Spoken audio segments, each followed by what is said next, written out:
Now, so what it is, the marketing, the digital transformation process, or the digital transformation framework that I am going to share with you today. These are the 5 different core areas that any process of digital transformation would entail. The important aspect is that it has to be dealt with in specific stages, and if you're going to start from various different areas within the process, within the framework, things are not necessarily going to work. So number 1, we're talking about product, yeah, and that forms the basis of everything that you'll do. If you have attended our previous sessions on the digital pivot with Collingwood and White October and everything, everyone talks about the product. So this is all about the customer, understanding the customer, the why, you know, and that why is going to lead you to the value proposition and adjusting your product offering. Okay, so that's pretty much has been covered over the 2 digital sessions. So I'm not necessarily going to go too much into that detail, but once you have that area sorted, then you need to look at the secondary element, which is the data part. Okay. So when you're looking at the data aspect, you need to be able to understand that data underpins everything you do moving forward. We all have been saying that data and insight and any information that you're able to derive from your audience is absolutely critical and is absolutely fundamental for potential monetization of that information moving forward. That it has to be sitting somewhere. You need to store that information in some specific place. So data is crucial. And what I'm talking to you about is not necessarily data as a database, although it is a database, but it's more how do you organize that and how you're going to basically manage that. Then subsequently, we're looking into the tech and the tools that you're using to run that particular, your particular process. If you're launching new products, if you're launching virtual elements, if you're having a CRM, if you need to store your data somewhere, then inevitably you're going to have to look at the technology that you use. And very likely you all have a tech stack, and it needs to be fit for purpose and, more importantly, integrated. And then we're going to talk about that. The 4th aspect is the process. So you have product, data, and tech. Now you need to ensure that you have the strategy to go to market, essentially. So this is kind of where we're talking about how are we going to do our marketing? How are we going to run our marketing strategy? How are we going to run our marketing plans? Are we going to do automation? How are we going to integrate that with sales? Is the operations team or the content development team going to use the CRM? How are they going to do that? Do we need to train people, etc., etc.? And finally, but importance as well, is the people and the teams. What are the skills that you require, and who will do what in order to that process? Okay. Now, let's go into the detail of it. So we're talking about product. Okay. So when we look at evaluating the product, this is, again, as I said to you guys earlier, is about evaluating all the concepts around the digital pivot. It's about truly asking yourself, what is the value that you deliver? Is it really an event? Are we delivering as the value that we're delivering connections, knowledge, etc.? We've started mentioning about the why you exist. And when you understand why you exist and what is that je ne sais quoi that you have, that value add that differentiate you from anyone else, then you start then looking at that aspect on the value proposition. Speaking to your customers, understanding what their buying cycles are, and understanding what are the potential customer journeys. Like, before someone buys a product from you or before someone attends an event, what was their customer journey? What process did they follow? Did they come to your website? Did they see you on social media? Did they read an email? Did a friend generally would kind of brought them towards your event, towards your brand? More often than not, word of mouth and talking to friends and search are the ones that are going to be the most popular ways in which people find about your event. I am not inventing this. Historically, from all the clients that we have worked with, word of mouth and organic are the biggest areas, and that people mentioned about how they've heard about your particular event. And again, ultimately, is your value proposition and your product offering. So, what I want to kind of share is with you guys is, at this point in time, when companies are evaluating and putting themselves in a situation where they're evaluating their why, their value proposition, and trying to understand why they exist, a common question that some of them are asking themselves right now: are we really an events business? And that's kind of probably a question that you need to understand. Those that are still thinking that they are an event business are the ones that are struggling with the, okay, so how can we move these people to virtual? How can we, because they're still thinking about in the event box. So when you're looking at the product, at the product area, there are kind of three key outputs and outcomes that we'll see. By the way, when we're evaluating this framework, this is the framework that we have been working with pretty much all of our clients over the last 10 years. And then we have evolved this framework, and now we've added more elements to it. But generally, the outcome of the output that you will look at having when you have sorted this process out is, one, you will need to end up with a buyer persona profile or a customer profile that dictates what it is that you're doing, what your customer pains, challenges, goals, all that sort of stuff. And most companies will have one. Then clearly you need to have your value proposition, and this value proposition is generally presented on your website, is generally presented on your brochures, and is generally presented as an internal document that clarifies for all parties in the business what is the value proposition, how you're going to sell yourself, what do you really stand for. And the third element is a customer lifecycle mapping, which is understanding anyone from within your business, what stages and what steps they follow before they become a customer. And then after they become a customer, what happens after that? So as a benchmark, organizations that are leading the way within the digital transformation area will have these elements. Now, this is the time where I really want to understand from your point of view, and I'm going to launch a poll. From your point of view, where do you rate your business's readiness with value propositions, buyer personas, and product offerings? Yeah, it'll be interesting to see from your point of view if yes, so 10, you've got it sorted, no work needed, you're happy with where you are on that. On the lower end, 1 needs a lot of work. If you're watching this on a mobile device, you will need to scroll your screen probably on that so that you're able to answer. So where do you sit with your product? Does it and everything like that? More often than not, buyer personas, value propositions. Do you guys have a clear understanding of where you are with that, or where you are on that? 50% of the audience voted. Let's just see, we can collect another couple more reviews. Great. And then we're going to close the poll in 5, 4, 3, 2, 1.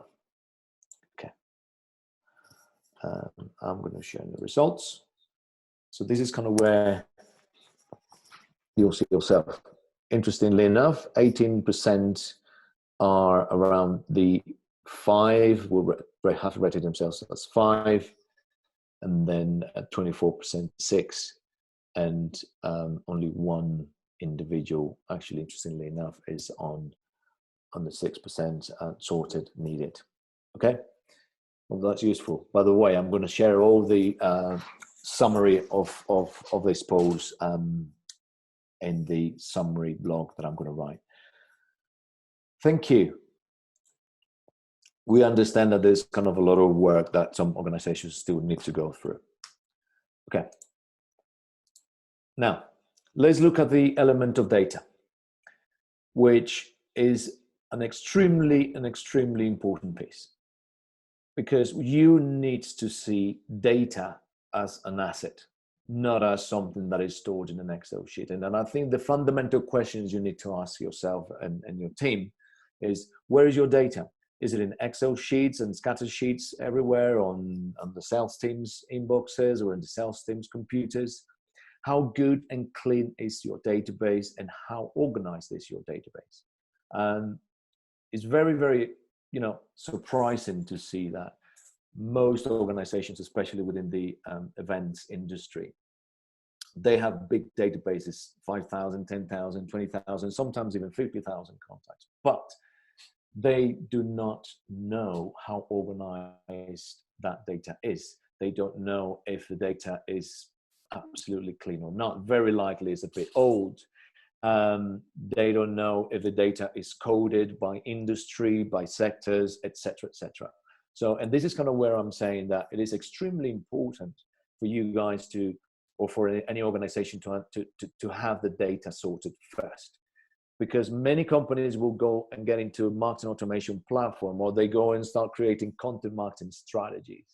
But when you come to analyze the data, you're not even able to segment that data. You're not even able to split that data into industries or into sectors or into buyer personas that you generally kind of be needing to look at. So it is an important element. So also the important question for those of you here that are leading marketing departments, or for those of you that are leading the organization, and the question is, are you getting the most out of your database? And the answer needs to be a resounding yes. As a business leader, you need to know that is going to be dealt with. When I have this conversation with companies that we work with, almost always the answer is no. We are not getting the most out of our database. We think we can be doing better with it. Yeah. And again, so the question is, your prospect or the factual element here is that your prospect and customer database should be able to derive insight. You need to be able to understand not only if a contact or an individual or people that interact with you are in certain regions, in certain countries. You need to understand, and you need to be able to log and capture digital behavior, right? And because that digital behavior can be monetized and should be monetized. And in fact, that's kind of where all the business trends are going to be leading towards. So, and digital behavior, I'm not necessarily talking about did they click on an email? Did they open an email? I would even dare to say it's not only about did they attend an event or not, because when you're talking to your potential clients or your potential sponsors, they want to know, they want to have more information about that.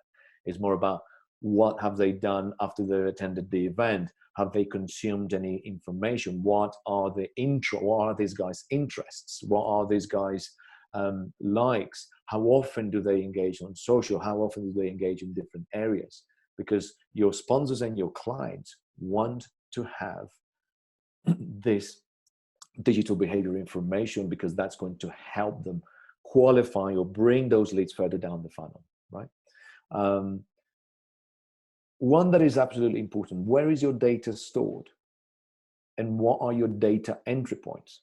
You know, and I'll show you later some example as to what I mean by that. But data needs to be in a central place, receiving all the incoming entry points on your database, because and once that's kind of centralized, that is the most important element. And once you all that have hooked up, that is important. And another question is, just interestingly enough, is do you know who are your best customers, and do you know who are your best prospects? Are you able to derive easily? Yeah, easily. What I'm saying easily is, are you able to look at some report or query your database in order to see who are your best companies, how much they spend every year, or how much they have spent with you over the length of period of time? This is absolutely critical for what you need to look at. When you're looking at the data outputs that are going to, in a way, for us, the way that we'll see is to determine if you've got it sorted, or at least you're in the process of got it sorted, to have data as an asset. The fundamental things are, you need to have a data governance protocol. This is just a fancy word, but what you really need to know is, okay, every piece of data that goes into the database, or every piece of contact that enters your pipeline or your marketing qualified, sales qualified environment, you need to have a data protocol that allows you to dictate, okay, we must have this piece of information. We need to classify this by customer persona, at what stage in the customer journey they are, how did they come, how often they've come. All this data needs to be collected and captured, right? Because there is when you start actually deriving and understanding where are the money pools within your database.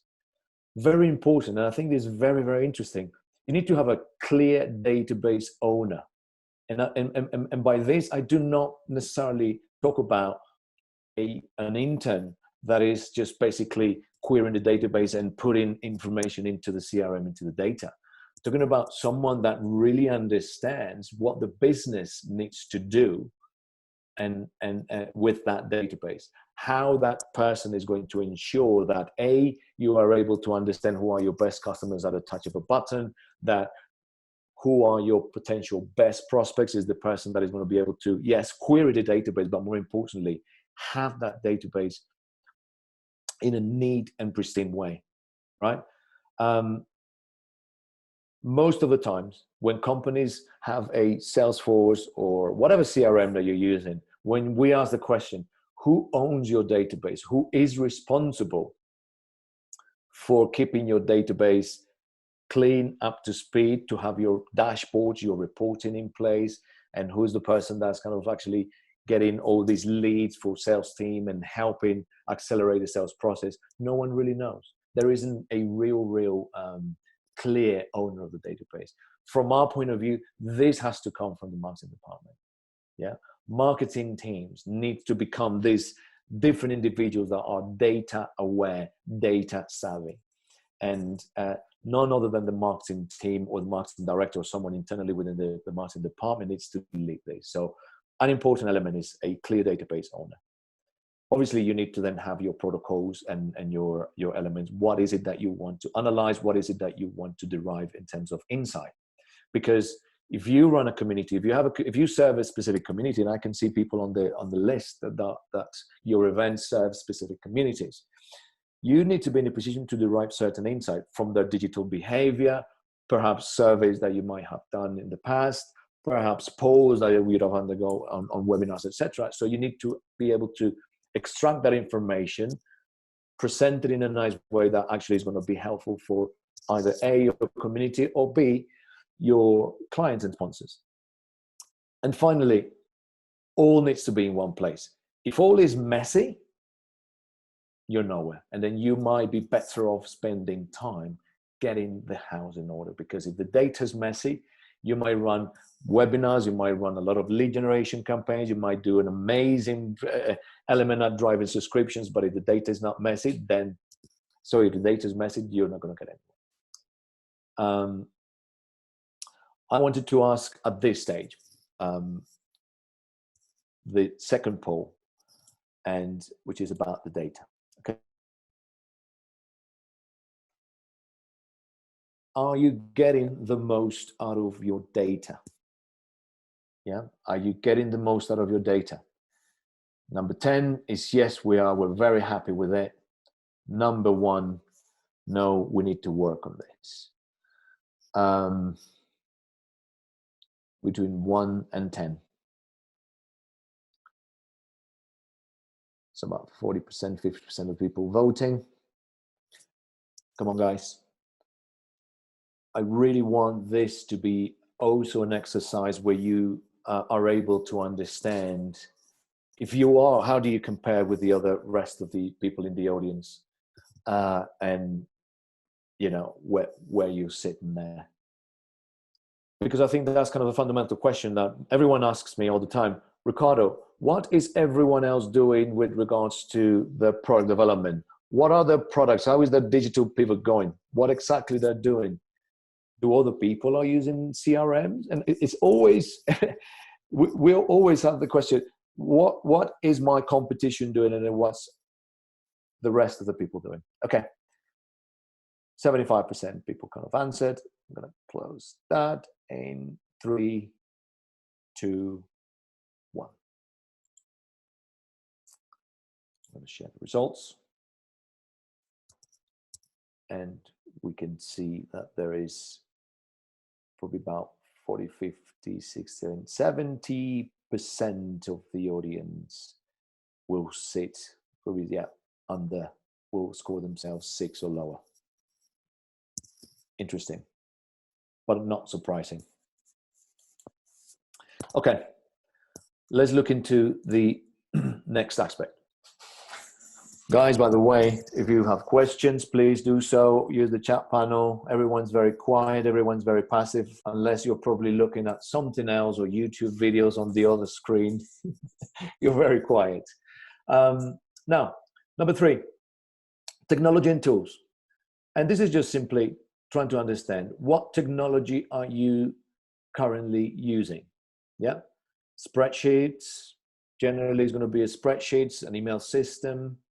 You're probably using Gmail, Office. How is that integrating with it? You have likely you have a registration system. Yeah. Now, when you look at that tech stack, it's important to understand and to evaluate which technology or tools that you currently have are helping, or which tools are impeding or holding growth. Yeah. And the other question is that, is your business or marketing, sales, operations teams efficient? How are they using that technology that is available to you to become efficient? Some of you guys have attended my previous sessions on tools and technology to help accelerate marketing, to help accelerate sales. And it's just very interesting. Generally, the answer that one receives is, we're using Salesforce, or we're using whatever CRM, but we're probably using 10% of its full capabilities. From my terms and purposes, when I hear that, that is, in my opinion, money that is kind of going down the drain. Because if you already have tools, a CRM tool in particular, it's just, they have a lot of tools already built in within the system to help you accelerate that process. So the question is, sometimes when I evaluate the tech stack within an organization, they will have a CRM, they'll have a registration system. Generally, they'll have an email system. Sometimes they have Google Forms or sheets in Excel scattered around. They sometimes do surveys or random questionnaires. Oops, I'm really sorry. I thought that I'm kind of still sharing my my poll. Apologies for that. So when we leave that, when we look at and evaluate the database stack, sorry, not database stack, the tech stack of companies, they will generally have certain things like this. So a tool that is email, CRM, registration system, generally is what kind of you will see in all of the cases. But no one knows where is the main central point to collect this information, and how the systems are talking to each other and where they should go. Okay, that is a critical problem, because the way we see it is that when you have various data pools and when you have various tools that are collecting data, doing things, the places where those tools and data that is gathered between those organizations, that's kind of where I see the money. That intersection of those different data sets and tools is what's going to provide you with information you need to establish business opportunity for sales and growth. Yeah, because all these tools allow you to interact with your customers in various different ways. At the main point of the intersection is where the money is. Yeah. So when you have a situation where everything is like scattered, your tech stack is scattered, The ideal scenario is that you have everything in one place, or what we call like a single source of truth, so that you're able to see, you know, your marketing, CRM, registration systems all fitting into one big area. And that's actually what you call, if you look at it, that's kind of why you call it like the tech stack. So do you have a scattered group of tech, or do you actually have a tech stack? And they call it just tech stack. It's just because they should be stacking on top of each other and integrated in the right way. Yeah. And by all means, no one really, there's no real one size or one solution that has everything in one place. But the ideal scenario is that like you go from a very, very scattered approach to have something integrated. So as I'm saying, it's very, very important to clarify how many. There's actually the Martech Alliance and Scott Brinker. They're mentioning that any organization at this point in time is using at least 25 different tools of technology that is going to help them optimize, maximize their insight, or maximize their performance, right? And I think this is an important element, at least 25, and in some organizations that even goes higher than that. But I think ultimately, in the event industry, the digital pivot is all leading into how are we gathering information, how are we gathering insight, and what tools are we using to do. Many of you already are now using Zoom to your best of your abilities, or you're actually probably running virtual event technology that does polls, does rooms, and collects all this abundance of data. The big question is, how is that integrating into your main central point? Fundamental. And what is the technology that you're using? So very likely you will need to do an audit yourself of all the tools that you're using everywhere, and you will then be able to see how that works and where you see. Okay. So the real outcome of this is that you either fine tune your current stack, or you're going to have to implement a new one. More often than not, companies will end up changing from one tool to the other. If you're using Excel sheets still to run your business, and then your sales teams and everything are using Excel sheets to keep information of the data, that is going to be the most critical part that you need to get sorted ASAP, right? Is the tech stack. Because this is kind of what happens. And you're going to realize that when you have new go-to-market plans, when you have a new product, when you have organized your database in a way that it needs to do, the reality is that there's going to be more work. And then you're going to see it later in the process bit that there will be more work. And you need to find those tools that are going to help you optimize that. By the way, you don't really need to have the 25 tools in any organization to do it. But if something is going to help you get better, you should do that. Okay. Now, let's just understand, where do you sit with the tech and tools? Is your tech stack aligned, integrated? Number 10 is yes, all systems are talking to each other. 1, it is messy, or we do not have a tech stack.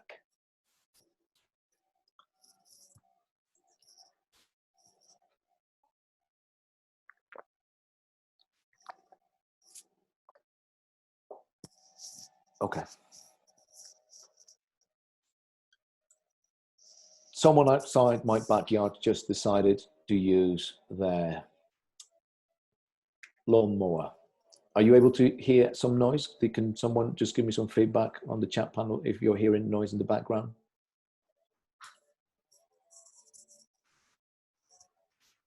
Or you're okay? No noise. Great. Amazing. We're just going to start to get very embarrassed. Thank you. Okay. So 55% voted. Okay. We're going to close the poll in 5, 4, 3, 2, 1. And Paul, I'm going to share the results. I think it's great. I'm very pleased that we're seeing people in the audience and halfway through it, you know, we've got around 50% above 6 and the rating. Great. There's 30% of you guys think that it's messy. So yes, I hope that by the end of the session, you will know exactly where you need to go through, what you need to do about it. Okay, thank you. Let's continue. So we talked about product. We talked about the data, and we talked about the tech stack. What is the process element? And I think this is the bigger chunk. So the process is just simply understanding. You need to audit your business. You need to understand if there are any gaps or issues within the current processes and within the current team. And the big question is, how ready are you to sell your product and approach the new markets? Oh, hi, the poll. Yeah. Are you guys still seeing the poll? Because I think it's hidden, right? I think it's hidden, yeah. Okay, thank you. So, so you need to kind of understand what are the gaps and the issues, and how ready are you able to sell your product in the new markets. And let's make no mistake. What we've seen in the last 4 weeks, many of you guys have to speed up the process on how are we going to, okay, let's just pivot this. So you're going to have to learn really fast about new technologies. You're going to have to learn, you've become now experts and integrating polls and everything with your different platforms. The sales teams are getting used to selling new sponsorship packages, new sponsorship offerings. And this is kind of all about that. It's understanding, once you audit that, you need to then understand how you're going to be able to organize that. How are you going to obtain competitive intelligence? Because the big part is that after all this pandemic and all the processes that we all as an industry have been going through, the reality is that your competitors 4 weeks or 2 months ago are going to be very different to the competitors that you're going to encounter this time around. The expectation is that event organizers are going to be working or would have been working on a product or some digital or virtual offering or hybrid, whatever it is. And if it's done in the right element, in the right aspects, they're not seeing themselves as an event business. They're probably then seeing a lot of opportunities out there within the products that they're developing or in the digital offering. And once you actually review and then you see yourself in a different perspective, when you look around you, is that then you then have different competition, right? Probably some people that have been there for a while in the lead generation business, in the digital business, trying to go for those pots of money in the digital sphere. So how are you going to obtain competitive intelligence? How are they approaching it? And the truth is, those that have been doing in the lead generation business for a very long time are very good at it. Now is, okay, we've got a tech stack, we've adjusted it. How is it that we're going to integrate marketing and sales? How are we going to get them to work together? How are we going about the marketing and sales operations? If we're getting all this cool tool that is going to optimize or automate our sales outreach, how is that integrated with the CRM, right? How are we needing to train members of staff on how to use these new tools? Or how are we training members of staff, interestingly enough, with our new product offering, with our new buyer personas? A big question is, if by the end of all this process, you still sending bulk emails, that is a big question, and it is a concern, because bulk emails, you know, as we've all seen, personalization and being very specific to the way we've approached it. And then you would have seen that if you go into the process of your buyer persona mapping, that every different segment within your audience has similar, but sometimes different challenges and different ways they go about things. So And that is the problem where I'm saying, if you're still sending bulk emails, but you've got all these things behind you, you're doing something that is not right. If you're doing, if you're passing a lot of leads, or suddenly you started receiving more leads because you have more insight, you're deriving more stuff from your database, are your sales team being more efficient? Or if you're finding that your sales teams are having to go and find new business elsewhere and are having to use LinkedIn in a more efficient manner, are they being efficient? And more importantly, how long is it taking you to deliver certain outputs within your business? The reality here is that manual processes will kill innovation, okay? And when I talk about processes, the general outcomes that you will have when you're looking at the businesses, I'm just going to share this output, and I'll go back into the previous slide. The outputs are generally your B2B online community development and growth, yeah, the content marketing strategies, sales processes optimization. When you're looking at maximizing current resources and tech, so generally sometimes companies will go into periods we're going to go and start doing retraining of the whole teams. How are you going to go into the marketing and sales automation? I do want to be very clear on one aspect. The element of process doesn't mean that you have to get all these 5 items or whatever items in the process or your go-to-market strategy all in one go. It might be that it's more suitable for you, that if you're some of the people that have answered these specific questions on the poll is, okay, how are you, if you're not there yet with data, if you're not there at any other stages, okay, you might still start working on the process on kind of, okay, let's just work on how are we going to optimize the sales teams in their outreach process, for argument's sake. Let's say that we've just signed up to this whatever new funky tool about doing outreach on LinkedIn, or doing this kind of new ways in which we can work on LinkedIn. So just work on that element again. So I want to be clear. It doesn't necessarily mean that your process area is around, it has to meet all the certain criteria. All I'm talking to you about is that you need to pick whatever works best, but the general common outputs will be the ones that you will see on screen. And there's something that I really want to highlight. When you're looking at community development or digital, when you're moving your marketing and sales team into the digital sphere, this is kind of where the element, some people will see it as more work, but you also need to understand and put into development, is it more work or is it more value? And this is kind of where I wanted to talk to you about this aspect. This is some of my scribblings that I shared the other day on social media. Pretty much every one of you guys have already done some sort of virtual event, right? So what you realized before, if you were, and I'm just talking about here webinars, if you were looking at webinars, how to promote a webinar, you generally would need around 5 to 6 weeks lead time to promote that webinar. That promotion entails emails, social media, but a lot of emails.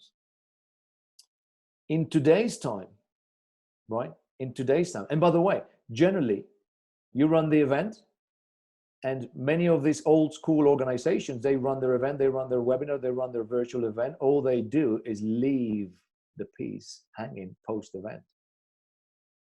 Now in this day and age, or actually over the last month or so, you can market a digital event in 2 weeks or in 3 weeks.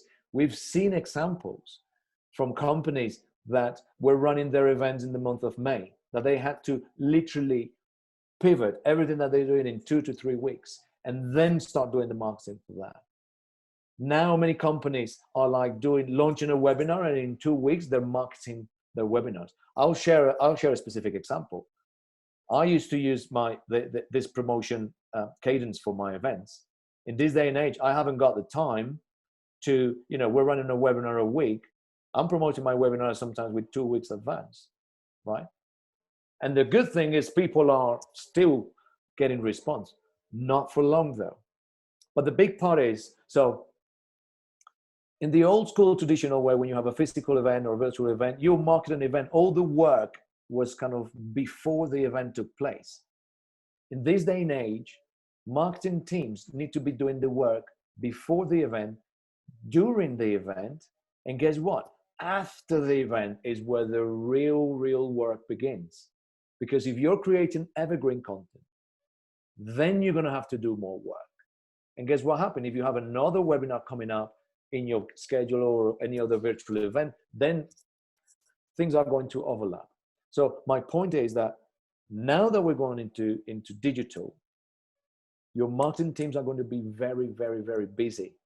And then you need to structure your marketing teams or your functions within your marketing team, or those that used to do operations more heavily are now kind of being brought into marketing teams or operation teams to help with the promotion, to help with the logistics of the digital element. So this is kind of where I'm saying the work has just probably doubled or tripled in for some of the organizations, and then you're having to think fast. And this is kind of the importance of technology, but then more importantly, the importance of having a clear strategy, clear go-to-market, or clear process on how you're going to go about that. Because otherwise things will go crazy and people are going crazy on that. Okay? I know I'm kind of extending myself. We're about to finish. Now, where do you see yourself? I'm going to launch the poll. Where do you see yourself in the process? Do you have an internal process? Do you have your internal processes aligned or in place for the months ahead?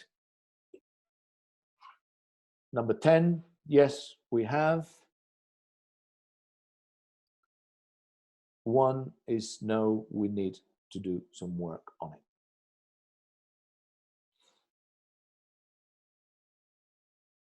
How do you have your internal processes aligned or in place for the months ahead?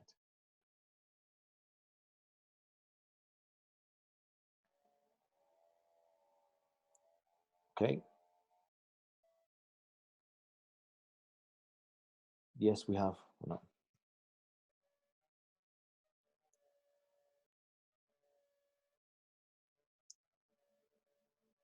Come on, people, you've all gone quiet now. We have 50% of the audience. I'm going to close the poll in 5, 4, 3, 2, 1. Okay, we're seeing a mixed bag with the responses. But yeah, interesting to see probably around 50% again above a rating of 6 or more. Some companies again still need to do some work on it. Great. Okay, finally, people and teams. And I think this is the important element. So you will kind of probably now know that now having all these different stages and steps kind of dealt with, the question is, do you have the team and the skill set required? What are the current gaps? And these are the things that like you would generally will run through an audit of the team. And the big question is, can you fill the gap with the existing resource? Do you need to train, hire, or subcontract? The truth is that the right combination is you need to do a little bit of everything. Some people are not going to be generally fit for what you are now, for the new you, or for the new way in which you're working. Some people can be trained, but in the meantime, and then you're going to have to hire some individuals, but in the meantime, you can then fill that gap with some subcontractors. And the outcome of that aspect is that you need, as a business, to have a people or a team structure phased approach, yeah, or a staged approach. So where you're looking at, if you have, and this is just an example, and by the way, this ramping up of the team or functions or anything like that internally can be, should be something that is probably like a 12-month, 18-month, or 24-month roadmap, yeah? But you need to understand who within your current team does what with the new skill set that you're going to retrain or probably replace. What are they going to be now responsible for? And then if you need to then bring in more heads or more Yeah. By the way, that doesn't mean that you need to add more members of staff. Just simply means that you need to add different functional areas of people. Again, either trained or by an external party. Most companies will generally, like for instance, most companies will generally for CRM and everything, they will use different people. Okay. Now, I'm conscious of your time, everyone. Now let's just run through the final poll and tell me if you know what skill set structure is required in your business to deliver events, products in the digital space. How fit for purpose are you on that element?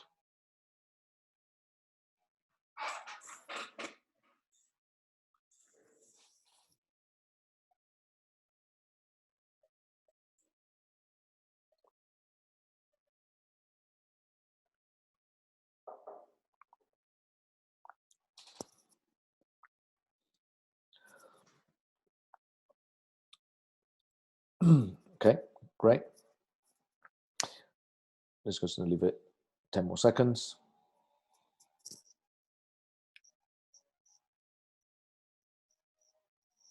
We're closing in 5, 4, 3, 2, 1.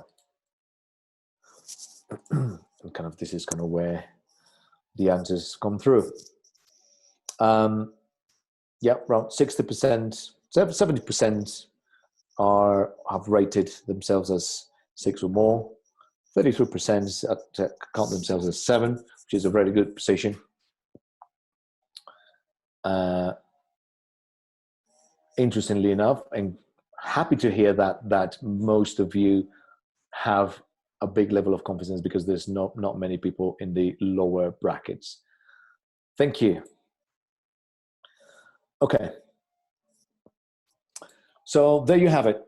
This is the framework that you guys would need to then have a look at and evaluate yourselves within, when you're auditing your internal business. This is a framework that a lot of companies that we have worked with, we evaluate every aspect of their business around this framework, okay? And once you're able to rate yourself on where you sit on each of these areas, that is going to be a very, very clear structure and path on what you're going to need to do moving forward. Or at least that's going to create your prioritization of where the main focus area within your business is going to be over the next month or two. Okay? This is going to be sharing the slides when we share the deck. And but I want to make sure that if you need some help, or if you need to have, or if you want me to take a deeper look at your specific processes, or your specific stack, or your specific, or where you are right now, please book a session with me, and then I'm going to happy to look at that and provide you with more specific, personalized answers. Yeah. I'm going to open up for questions. Let me know if you guys have one. Today's audience is very shy, or it's been very quiet.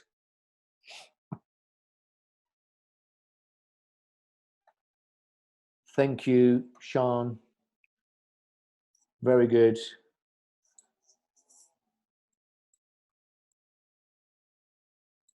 Okay, so I can see one question coming through, which is around, and thank you, John. How long would it take to run through, or how long do we need to expect to go through an audit process in my business when I'm looking at digital transformation program? So I think like probably what you meant there is, John, are you talking about how long can it take for a digital transformation program from start to finish?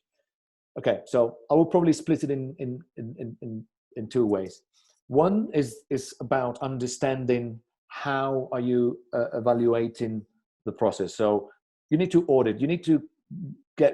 together with your team and understand where you sit, where you are in each of these areas, and that is going to dictate where is going to be the work that you're going to have to do. If you see that you are probably on stages one on product development, data, and tools, you will see yourself probably around, probably work on that area will kind of take between a month or two, the time you fix things and everything.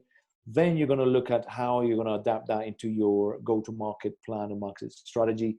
Then that's going to probably involve probably another month or so. So it might well be that you work on a planning stage, probably about between a month and a half. But then a digital transformation program is anything between 12 to 4 years, depending on the size of your business, depending on the areas that you need to work on. You know, generally companies that are smaller are more nimble. They can just kind of have a more agility. Other companies will have to take a bit more time. And I hope that I've answered your question. And if not, then I'm happy to take that offline. There's another question. Thank you, Mandana. Are you aware of paid webinar offerings and what the marketing timelines are? Okay, I am aware of one, like William Gallus from Gallus Events. He's an advocate of basically virtual paid events or webinars. I'm just going to call it events. And he's running right now at the moment where he's charging the usual amount of money that you would generally charge for an event on actually how to run virtual events. So his timeline, I think the event is at mid-June. So I think he's working on a timeline of 5 weeks, if not shorter, Mandana.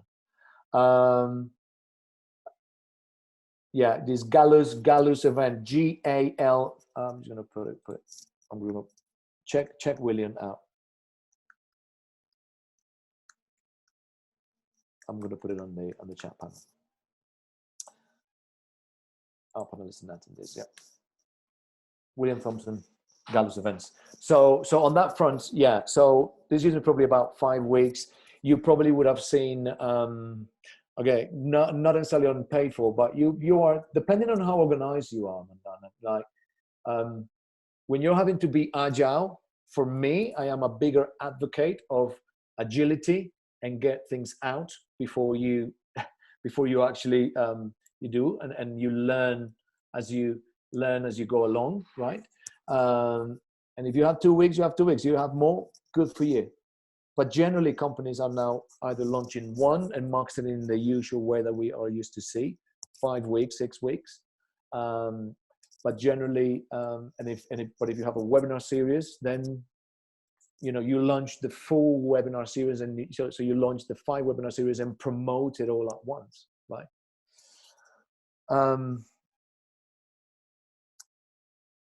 Oh, Mandana, a good data cleanse agencies for 30,000 contacts database. Not that I'm aware of. Probably someone, I can see people on the delegates, on the attendee list. Probably they might be able to share. Is anyone able to share a company that they have used to clean the databases? Okay, good. I think James, you've asked the question. Attendance. And it's going very different depending on the audience and brand engagement. But in aggregate, what no-show numbers are you seeing from commercial organizers as opposed to membership organizations? Okay, I think generally the no-shows are probably sit between 40% to 60%. Yeah, so between 40 and 60%, you're talking about 50% more or less delegate attendance. What you have to take into account, my personal forecast is that the no-shows, especially if you're running free events, is going to drop even further, because guess what? Everyone's doing webinars, everyone's doing virtual events. So the attention of people basically is the market right now is flooded. Yeah. And I think that's an issue. Okay. I hope that answers your question, James. Mandana, I think I've answered your question, I hope. And if I haven't, please let me know. And I know that I'm running out of time. I'm going to answer the last question. So I work with sales and marketing team. Do you advise you could persuade my managers? How do you advise I could persuade my managers to let me take the time to work on our marketing strategy instead of selling? It's a difficult question because I think sometimes it is about the mindset. Okay.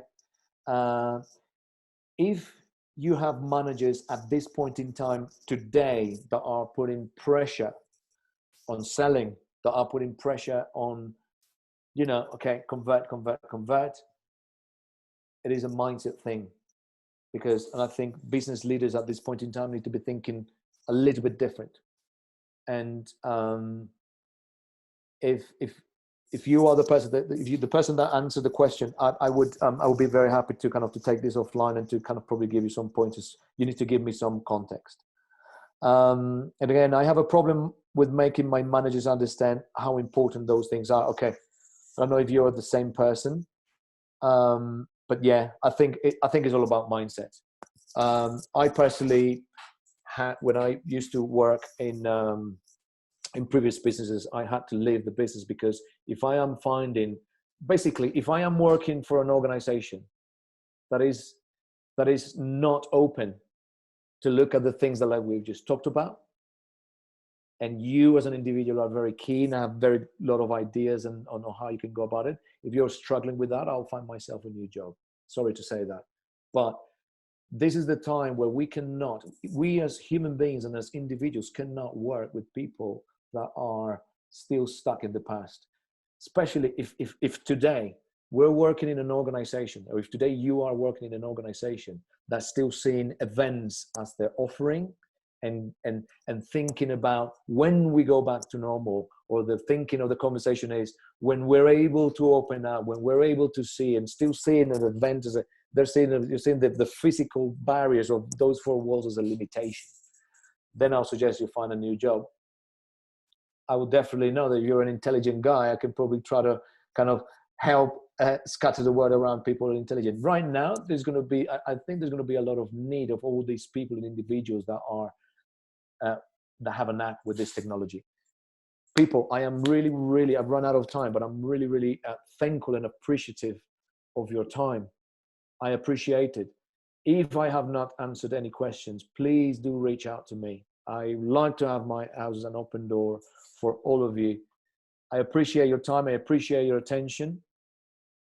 I thank you, and I hope that it has been very, very useful. Take care. Goodbye.